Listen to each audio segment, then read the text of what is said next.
दिनै 10 नभेम्बर हो दिनै 10 नभेम्बर बर' थुनलाइनि जोनोम सान गोजोननाय मोनदों दिनै 10 नभेम्बर बर' थुनलाइ आफादनि गायसननाय सान बेयो जोनोम सानबो बुङो जोङो आरो बेजों लोब्बा लाखिनानैनो जोंनि चापागुरि कक्लाबारि गुदि बर' थुनलाइ आफादनि जे 51थि बोसोरारि जथुम्मा जों बेखौ लाफानाय जादों आरो बे जथुम्माजों लोब्बा लाखिनानै जोङो मैया थान्दै मेल जोङो जागायदोंमोन मैया 5:30 रिंगानिफ्राय मोनाबिलिनि बेवहाय जोङो जोंनि गुदि आफादनि मावनाय मावफारि जोंनि बे 1 बोसोरारि जिखिनि मावफारि बे मावफारिनि जि नेहाथारिनि फोरमायथि बा गुदि आफादनि मावफारिनि जि फोरमायथि बेखौ जोङो थान्दैफोरनो फोरमायो आरो जों गनायथि लायो आरो बेनि उनाव जोंहा सानजाद फोरमायनाय जि अडिट दङमोन बेखौ जों फोरमायबाय थान्दैफोरनिफ्राय जोङो बेखौ लाबाय गनायथि लाबाय आरो बे लानायनि गेजेरजों जोङो बेवहाय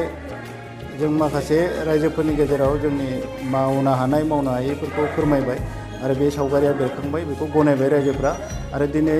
नैथि थान्दै मेल दिनै 10 नभेम्बरनि फुङाव जोङो फिरबिलाखौ दैखांबाय जोंनि गायसन साननि फिरबिला बर' थुनलाइ आफादनि फिरबिलाखौ दैखांबाय दैखांनायनि उनाव बेजों लोब्बा लाखिनानैनो जोंहा थुनलाइयारि बादायलायनायबो जागासिनो दङ आरो दा नैबे 10 रिंगानिफ्राय जोंहा नैबे थान्दै मेलनि 51थि बोसोरारि जथुम्मानि थान्दै मेलनि नैथि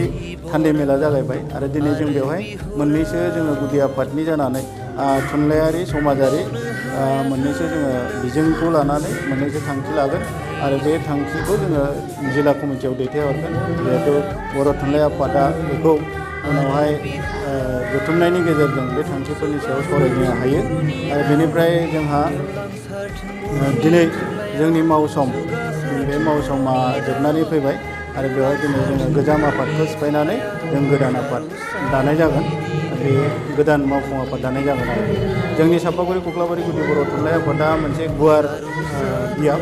आरो बेवहाय 3 आन्चलिक कमिटि एबसुखौबो लाफानाय जायो चापागुरि कक्लाबारि आन्चलिक कमिटि एबसु आरो बेनिफ्राय जाला आन्चलिक कमिटि एबसु बेनिफ्राय सिलबारि आन्चलिक कमिटि एबसु बेनिफ्राय राबां आन्चलिक कमिटि एबसु मोनब्रैयानो जाहैबाय एबसु हिसाबै 4 आन्चलिक कमिटि आरो बिथांमोननिबो थान्दै थायो फरायसाफोरनिबो थान्दै थायो आरो गामिनिफ्राय जोंहा 162 गामि दङ 162 गामिनि मादाव दिनैबो फैबावबाय गासै 84सो गामि जोंनि बेवहाय बाहागो लाफैदों गासैबो फैजोबनो हायाखैबो माइ हानाय बोथोर अब्लाबो रायजोफ्रा गोबां मदद होफैदों मदद होनानै बिथांमोना जोंनि बे 51थि बोसोरारि जथुम्मा आरो 10 नभेम्बर फालिथायखौ जाफुंसार खालामदों बेनि थाखाय आं गोजोननाय मोनदों थुनलाइ आफादनि 72थि जोनोम सान आरो जोंनि चापागुरि कक्लाबारि गुदि बर' थुनलाइ आफादनि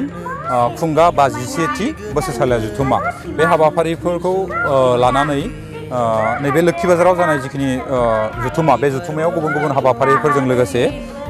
खामारदैसा गोजौ फरायसालिनि फरायसुला फरायसुलि बिथांमोना मोनसे बिगियानारि दिन्थिफुंनायबो बे हाबाफारिखौ आंखौ बेखेवनो लेंहरदोंमोन जोबोद गोजोननाय मोनदों जों गोदो समाव बेफोरबायदि बिगियान मेलाफोरखौ जोबोद खम नुयोमोन दिनै मानगोनां प्रमद बर' बिथाङा जोंनि बड'लेण्डनि फरायसुला फरायसुलिफोरखौ गुबुन गुबुन बिथिं जौगानायजों लोगोसे बिगियान आयदायावबोदि साखाफारा जानांगौ आरो बेखौ जों प्रेक्टिकेलि गावनि जायगायावनो जों मोननो हाहोनाय खालामनो हानायनि थाखाय आं गिबियावनो मानगोनां प्रमद बर' बिथांखौ साबायखर बावदों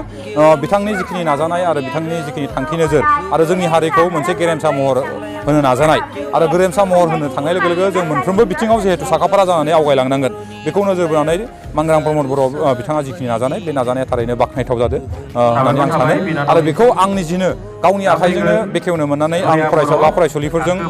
माखासे मानि दिन्थिफुंनायाव आं बाहागो लानानै गोजोननाय मोनदों जाय बाथ्राखौ आं दिनैसिमबो मिथिफेरामोन बे मिथिफेरै बाथ्राफोरखौ दिनै आं बिगियाननि जिखिनि बिथिं बे बिथिंखौ फरायसुला फरायसुलिफोरनिफ्राय मिथिनो मोननानै गोजोननाय मोनसिनदों आरो लोगोसे जोंनि फैबाय थानाय इयुन जोलैफोरा दिनै नैबे बर' थुनलाइ आफादनि जथुम्मायाव नुजाथिफैनानै निस्सयकै जोंनि ओनसोलनि फरायसुला फरायसुलिफ्रा बे बिथिं फारसे नायगोन आरो नायनानै बिथांमोननिफ्राय मोजाङै बुजिना लानो हागोन होननानै आं सानो आरो बे बुजिना लानायनि जाहोनाव जोंनि बुहुमनि सोमोन्दै जोंनि देहानि सोमोन्दै जोंनि गुबुन गुबुन बिथिं फारसे बिगियान आदब खायदाजों माबोरै जों गावखौनो संरैखा खालामनायजों लोगोसे जिब